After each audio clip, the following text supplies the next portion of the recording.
when, okay, somebody is recording it. I don't know where is Leslie Glassman. Me. And when she, anyhow, the Gemara says Yaakov Avinu died. This was in the last parsha of Breshit, Parshat Vayichi. The sons brought him for burial, as we know, in the Hebron. But the Gemara said that Esav, Yaakov's brother, came there and he objected them to bury Yaakov in this grave. He said, I am a brother of Yaakov. Both of us are the heirs of Yitzchak. Yitzchak was the father of both of us. So both of us inherited this piece of grave. Yaakov already used it for Leah, for his wife, that she died before. So now the other grave is for me. So he would stop them to bury Yaakov. So the Gemara tells the story that they started to argue. The sons of Yaakov said, but you signed over to Yaakov your share, so you have nothing there. He said, I want to see the document. You claim it was a document. Where is the document? They said, we left it in Israel. Sorry, we left it in Egypt. Now they're in Israel to bury. Speak to later. No. The Gemara says that one of Yaakov's sons, Naphtali, says Naphtali Ayalat Shlucha. Yaakov called Naphtali Ayalat Shlucha, is like a runner. So he started to run to bring the document. In the meantime, Yaakov Avinu lies there.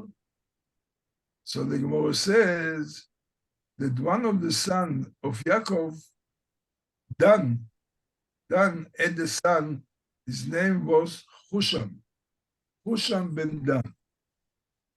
And he was dead. Yeah.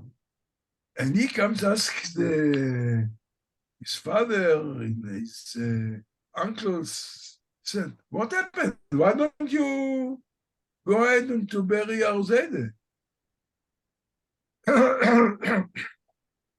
So they started to explain to him that there is a problem. Esav and Naphtali went to bring the document from Egypt. So Husham said, what? You're going to...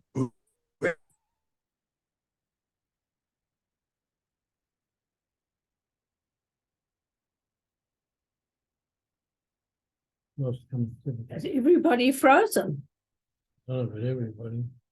Like, from our point of view, I don't know if they're in the same situation. We don't know, but ours is frozen. They are frozen to us.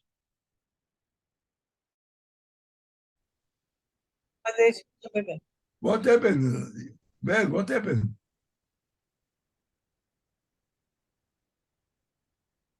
She's muted. What? Okay. If you're muted.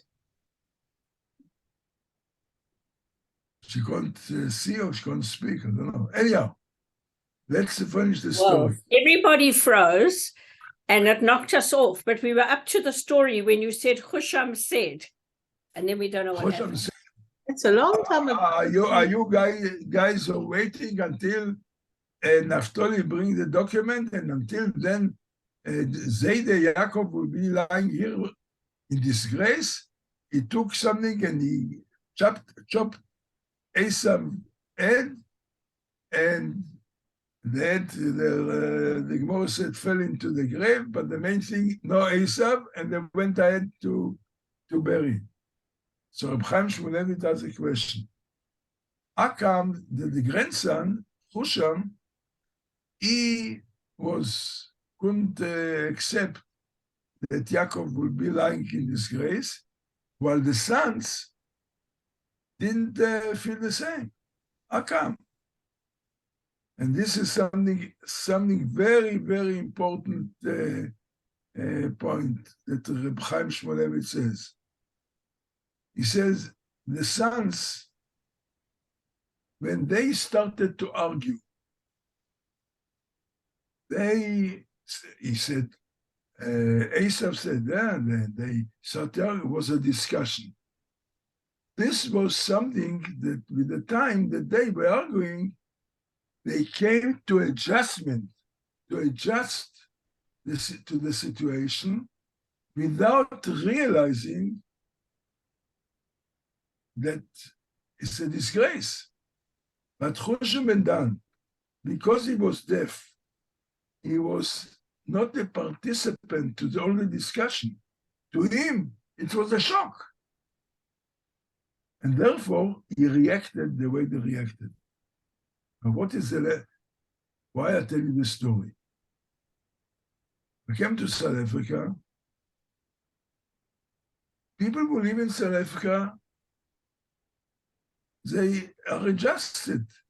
There are load shedding, you couple of hours, you go at night, pitch dark like Choshech Mitzrayim, like in Egypt, it was darkness.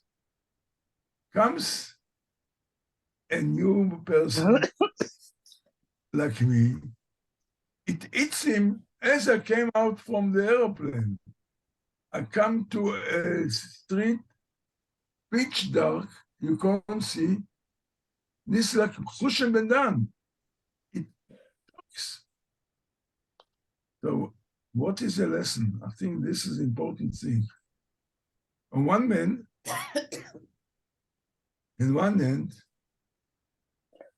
there is something in the person that he can adjust the situation to be able to carry on with the life.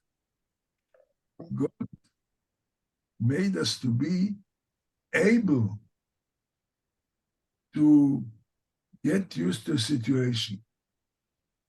Otherwise, let's say when there is a tragedy in one's life, so you won't be able to continue unless with the time it heals and you can continue. This means an adjustment. On the other hand, for somebody who is not adjusted to it, like a Husham ben Dan, a deaf, or like me, a visitor, it shocks. So there is a good thing that a person can adjust. On the other hand, our rabbis tell us, when it comes to, let's say, religious activities, davening, when you daven, when we daven, no, we already get used to it, and it doesn't have any, doesn't cause us any excitement, any kind of emotions, because we adjust it, we say it 3 times a day, it's the same thing, and so on. And so with every mitzvah, when there is a mitzvah that comes once a year, Pesach, there is for the Seder night, it doesn't, we are not used to it, we are not adjusted, it causes some feeling. But something that we are used to it doesn't cause any feeling. So our rabbi said, Balei Musar, they say, be aware that this is the danger which is called mitzvat anashim melumada, that you're doing a mitzvah that just it becomes like a robot. There is nothing that you got to adjust to it. A person must, from time to time, to awaken himself, to build it, that he should Must have feel looked to it, I don't remember. but it must have the looked at intention some- and so on.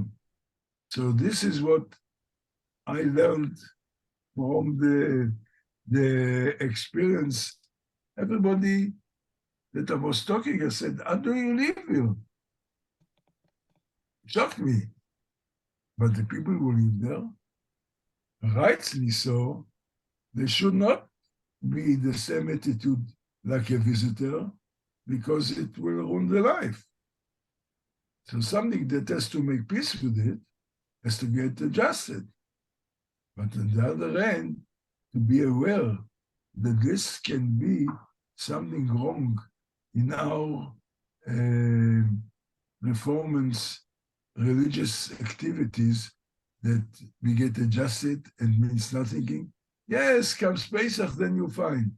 But every day, we've got so many things that we do. We daven, we put on a tefillin every day and so on. It becomes like a mechanical thing. So a person has to be aware to this. I think this is an interesting point. Well, what do you think? Any feedback? Any reaction? Sam? No, I just say it's right actually. But like you live in Israel, when we see the trouble in Israel, I suppose we are more shocked than you are because Absolutely.